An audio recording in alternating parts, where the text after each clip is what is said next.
Akashvani Mumbai.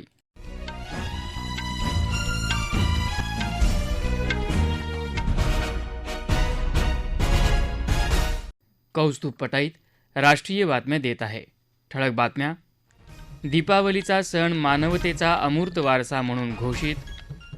Amazon भारतात 2030पर्यंत $35 अब्ज गुंतवणूक करणार. अमृत भारत रेल्वे स्थानक योजनेअंतर्गत देशभरात 160 रेल्वे स्थानकांचा पुनर्विकास झाल्याचं सरकारचं लोकसभेत निवेदन. महाराष्ट्रात इलेक्ट्रिक वाहनांसाठीची टोलमाफी येत्या 8 दिवसात लागू करावी असे विधानसभा अध्यक्षांचे शासनाला निर्देश. आणि गडचिरोलीत 11 नक्षली अतिरेक्यांचं आत्मसमर्पण. भारतभर साजरा केला जाणारा दीपावलीचा सण आता मानवतेचा अमूर्त वारसा बनला आहे. युनेस्कोच्या अमूर्त वारसा यादीत दिवाळीचा समावेश केल्याचं दिल्लीत सुरू असलेल्या युनेस्कोच्या 20व्या अधिवेशनात जाहीर करण्यात आलं. केंद्रीय सांस्कृतिक कार्यमंत्री गजेंद्रसिंग शेखावत यांनी समाजमाध्यमावर ही माहिती दिली. ही बातमी समजल्यावर देशात आणि जगभरातल्या भारतीय समुदायात आनंद व्यक्त करण्यात येत आहे. दीपावली हा केवळ सण नाही तर आपल्या संस्कृती, परंपरा आणि जीवनमूल्यांशी जोडलेली दृढ भावना असल्याचं सांगत प्रधानमंत्री नरेंद्र मोदी यांनी समाजमाध्यमांवर आनंद व्यक्त केला आहे. परराष्ट्र व्यवहार मंत्री एस जयशंकर यांनीही या घोषणेबद्दल समाधान व्यक्त केलं आहे. यापूर्वी रामलीला, दुर्गापूजा आणि इतर अनेक भारतीय परंपरांचा तसंच पारंपरिक कौशल्यांचा समावेश या यादीत झाला आहे.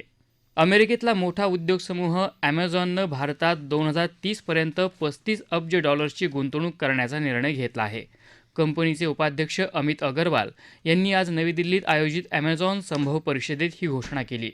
विकसित भारताच्या उद्दिष्टांशी ॲमेझॉनची प्रगती सुसंगत असल्याचं सांगून ते म्हणाले की या गुंतवणुकीतून 10 लाख प्रत्यक्ष आणि अप्रत्यक्ष रोजगार निर्मिती होईल.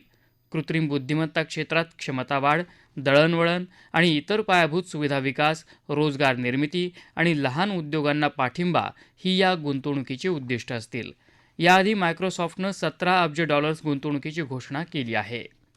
अमृत भारत रेल्वे स्थानक योजनेअंतर्गत देशभरात आतापर्यंत 160 रेल्वे स्थानकांचा पुनर्विकास करण्यात आला असल्याचं रेल्वेमंत्री अश्विनी वैष्णव यांनी सांगितलं.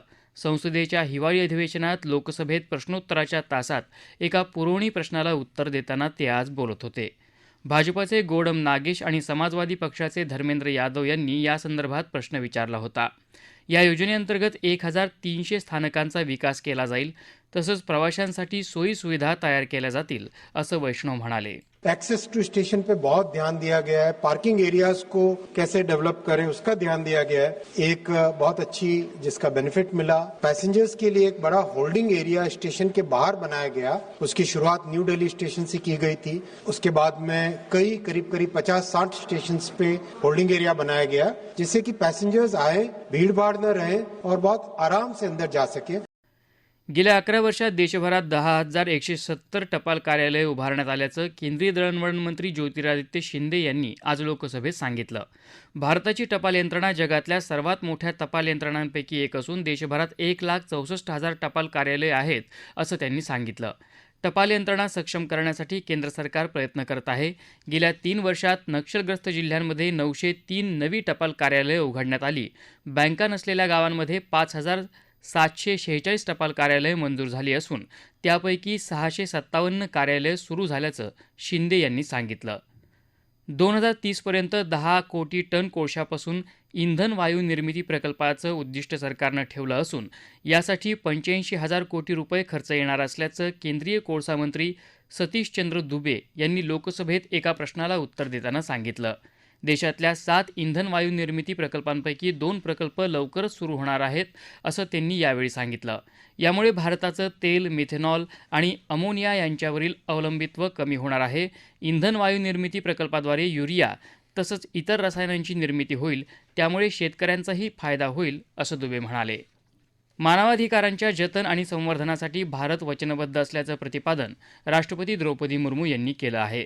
आंतरराष्ट्रीय मानवाधिकार दिनानिमित्त आज नवी दिल्लीत आयोजित राष्ट्रीय परिषदेत त्या बोलत होत्या. माणूसपणाचा हक्क निर्विवाद आणि अबाधित राहिला पाहिजे असं सांगून त्या म्हणाल्या की न्याय्य, समता आधारित आणि संवेदनक्षम समाजव्यवस्था तयार करण्यासाठीची मशागत मानवाधिकार दिवसा कार्यक्रमामधून होत असते. देशात न्याय हा देखील जन्मसिद्ध हक्क असला पाहिजे असं त्या म्हणाल्या. Human rights are contained in the vision of our Constitution. Highlighting our constitutional objectives, Baba Sahib Dr. Bhimrao Ambedkar had said, we must make our political democracy a social democracy as well. Human rights promote social democracy. Human rights encompass the right to live without fear, to learn without barriers, to work without exploitation, and to age with dignity. या राष्ट्रीय बातम्या आकाशवाणीच्या मुंबई केंद्रावरून देत आहोत. आकाशवाणी मुंबईच्या air news Mumbai या Instagram पेजवर तुम्हाला दिवसभर महत्त्वाच्या बातम्या वाचता येतील. राष्ट्रीय बातमीपत्रात आपलं पुन्हा एकदा स्वागत.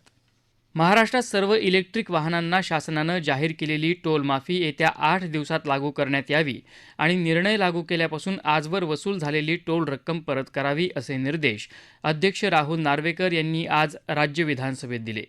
प्रश्नोत्तराच्या तासात ते बोलत होते. याबाबतचा प्रश्न शंकर जगताप यांनी उपस्थित केला होता. त्यावर वरुण सरदेसाई यांनी उपप्रश्न विचारले. सर्व संबंधित टोल नाक्यांवर टोल न घेण्याच्या सूचना 8 दिवसात देण्यात याव्यात. अशा वाहनांसाठी राज्यभर चार्जिंग स्टेशन वाढवा आणि त्यांच्या क्षमतेत देखील वाढ करा अशा सूचना अध्यक्षांनी यावेळी दिल्या. वाढवण बंदर ते समृद्धी महामार्ग दरम्यान होणाऱ्या नवीन रस्त्याची लांबी 182 किलोमीटरवरून 104 किलोमीटर इतकी कमी करण्याचं नियोजन करण्यात येत आहे. हा रस्ता 65 गावातून जाईल अशी माहिती मंत्री दादा भुसे यांनी संबंधित प्रश्नाच्या उत्तरात दिली. दारूची दुकानं स्थलांतरित करण्यासाठी संबंधित इमारतीचा ना हरकत दाखला घेणं अत्यावश्यक करण्यात येईल अशी घोषणा उपमुख्यमंत्री अजित पवार यांनी यावरच्या प्रश्नाच्या उत्तरात केली. मूळ प्रश्न पिंपरी चिंचवड शहरातल्या एका दुकानाबाबत शंकर जगताप यांनी उपस्थित केला होता. राज्यात गेल्या 6 वर्षात भटक्या कुत्र्यांनी चावा घेतल्याच्या 30 लाखांहून जास्त घटनांची नोंद झाली आहे. तर 2021 ते 2023 या काळात रेबीजमुळे 30 जणांना आपले प्राण गमावावे लागले अशी माहिती उपमुख्यमंत्री एकनाथ शिंदे यांनी आज विधानसभेत दिली. एका प्रश्नाच्या लेखी उत्तरात शिंदे म्हणाले, स्थानिक पातळीवरच्या संबंधित संस्थांना श्वानाचं निर्बीजीकरण आणि रेबीज प्रतिबंधक लसीकरण कार्यक्रम करण्याचे निर्देश देण्यात आले आहेत. मुंबई, पुणे, नागपूर, कल्याण, डोंबिवलीसारख्या प्रमुख शहरांमध्ये भटक्या कुत्र्यांच्या वाढत्या संख्येबद्दल चिंता व्यक्त करताना शिवसेना उद्धव बाळासाहेब ठाकरे पक्षाचे आमदार सुनील प्रभू यांनी प्रश्न विचारला होता. गडचिरोली इथं आज 11 जहाल नक्षलवाद्यांनी महाराष्ट्राच्या पोलीस महासंचालक रश्मी शुक्ला यांच्यासमोर आत्मसमर्पण केलं. त्यांच्यावर एकंदर 82 लाख रुपयांचं बक्षीस होतं. विभागीय समितीच्या 2 सदस्यांचाही यात समावेश आहे. यावेळी रश्मी शुक्ला यांनी जहाल नक्षलवादी भूपती याच्या शरणागतीत महत्त्वाची भूमिका बजावणाऱ्या C-60 कमांडोंचा सत्कार केला आणि त्यांच्या कामगिरीचं कौतुक केलं. तसंच उर्वरित नक्षलवाद्यांनीही शस्त्र टाकून आत्मसमर्पण करायचं आवाहन केलं.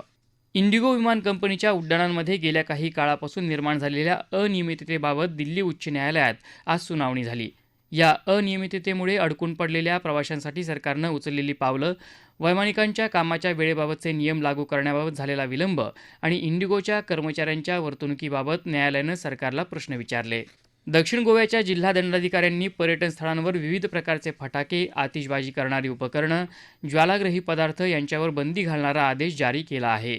ही बंदी सर्व नाईट क्लब, बार आणि restaurants, hotels, guest house, beach shack, तात्पुरता निवारा, कार्यक्रम स्थळं तसंच मनोरंजनासाठीच्या स्थळांना लागू करण्यात आली आहेत. गोव्यात आरपोरा इथं नुकत्याच झालेल्या नाईट क्लब दुर्घटनेत 25 जणांचा मृत्यू झाल्याच्या पार्श्वभूमीवर ही बंदी जारी करण्यात आली आहे. ऑस्ट्रेलियात 16 वर्षांखालच्या मुलांना समाज माध्यम वापरावर बंदी लागू झाली आहे. ऑस्ट्रेलियाचे प्रधानमंत्री अँथनी अल्बानीज यांनी यंदा सप्टेंबर महिन्यात या बंदीविषयीची घोषणा केली होती. ठळक बातम्या पुन्हा एकदा. दीपावलीचा सण मानवतेचा अमूर्त वारसा म्हणून घोषित. ॲमेझॉन भारतात 2030 पर्यंत $35 अब्ज गुंतवणूक करणार. अमृत भारत रेल्वे स्थानक योजनेअंतर्गत देशभरात 160 रेल्वे स्थानकांचा पुनर्विकास झाल्याचं सरकारचं लोकसभेत निवेदन. महाराष्ट्रात इलेक्ट्रिक वाहनांसाठीची टोलमाफी येत्या 8 दिवसात लागू करावी असे विधानसभा अध्यक्षांचे शासनाला निर्देश. आणि गडचिरोलीत 11 नक्षली अतिरेक्यांचं आत्मसमर्पण. याबरोबरच आकाशवाणी मुंबई केंद्रावरचं हे राष्ट्रीय बातमीपत्र संपलं. पुन्हा भेटूया दुपारी 3 वाजता आकाशवाणी मुंबईच्या प्रादेशिक बातमीपत्रात. नमस्कार.